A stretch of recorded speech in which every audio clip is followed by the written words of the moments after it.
Hi guys! Welcome to my channel. So before we get started, hit that like button and subscribe to my channel. In this video, we will talk about 50-30-20 budgeting. So make sure to watch the full video. Having a household budget can help you stay on top of bills, pay off debt, save for retirement, and achieve other long and short-term financial goals. But there are many ways to go about it. One popular budgeting option is to follow the 50-30/20 rule, which requires you to allot a designated portion of your earnings to savings, wants, and needs. This method is also called the balanced money formula, as it can help you strike a healthy balance between saving and spending. Building a 50-30-20 budget.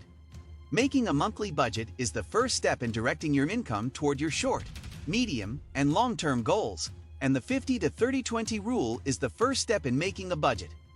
Start with your monthly post-tax income based on recent paychecks. That's the pie you'll be slicing up for your 50-30-20 budget. Mandatory expenses, the 50%. Once you know your income, look at your bills, rent or mortgage, car payments, gas, electric, and phone bills. Then estimate how much you spend each month on groceries. These are your bare necessities. Add it all up, and if it's half of your take-home pay or less, then you're already on track for a 50-30-20 budget. If it's more than half of your income, ask yourself where you could cut back. Do you need that car for your job, or is it just for weekend cruising? How much are you paying to park it? Are you budget conscious when grocery shopping? And some of those beverages you consume should probably be in the next category. Creature comforts, the 30%. Assuming your necessities take up half of your post-tax income, then it's time to look at how you spend the rest. Bank and credit card statements can help you see what you're spending on.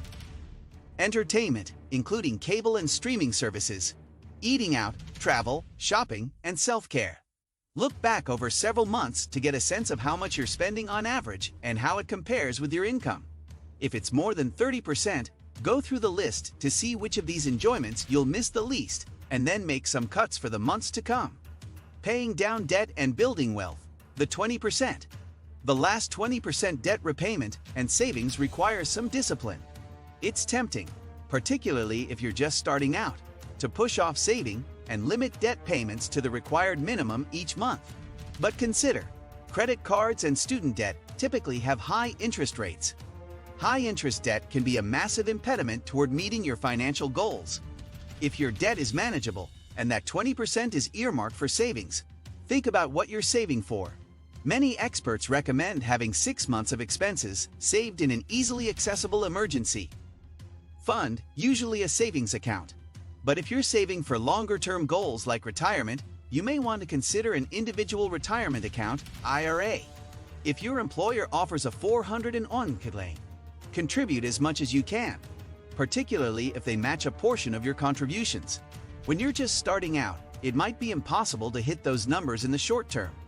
For example, a modest apartment in a big city can easily consume 50% of an entry-level salary.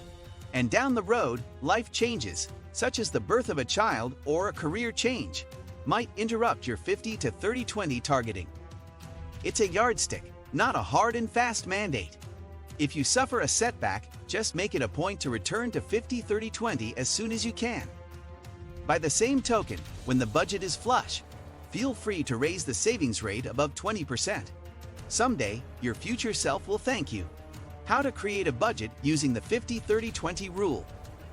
Creating a budget based on the 50-30-20 rule isn't a one-and-done process.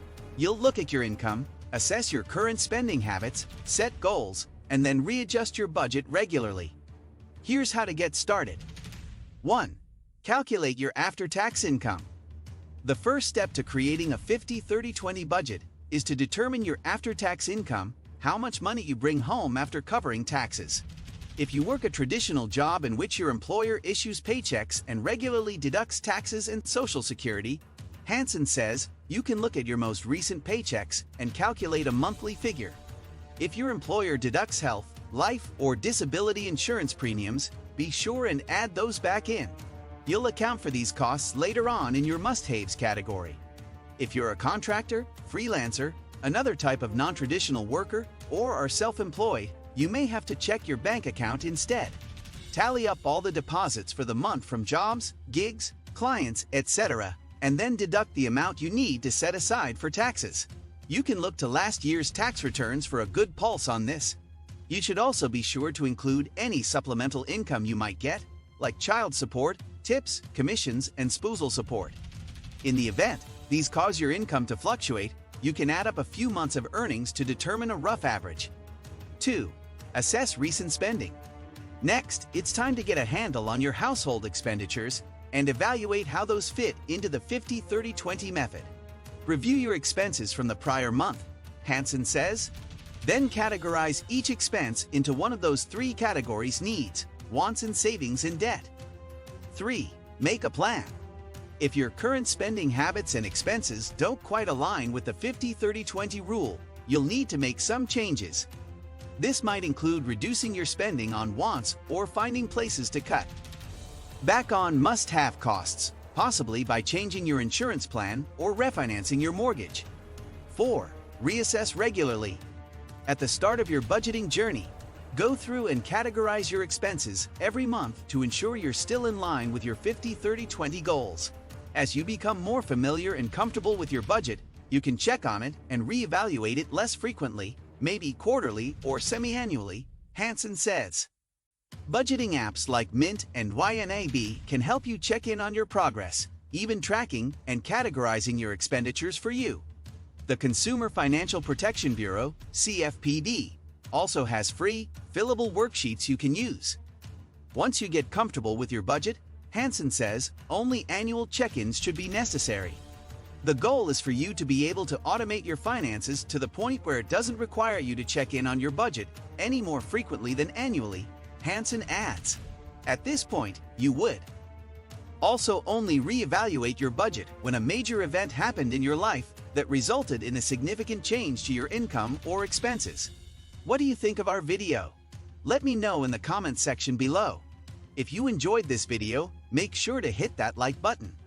Also, subscribe to our channel before you go. Thank you for watching.